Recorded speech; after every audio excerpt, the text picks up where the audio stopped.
नमस्कार बंधुगण। আমি doctor Mukesh Kumar Vijay, senior consultant urologist and endologist in Manipal hospital, Salt Lake. আজকে আমরা কথা বলবো আরআইআরএস কে নিয়ে। আরআইআরএস কি হয়?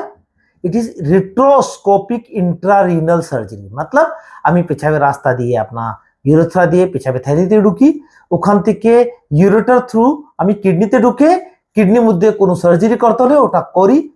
ইউজুয়ালি এই সার্জারিটা লেজার মাধ্যমে করা হয়। এটা হচ্ছে আরআইআরএস, রিট্রোস্কোপিক ইন্ট্রারিনাল সার্জারি। এই সার্জারি আমরা ইউজুয়ালি কিডনি স্টোন 1 সেন্টিমিটার সাইজে হয়, उसमें আমরা আরআইআরএস সার্জারিটা করি।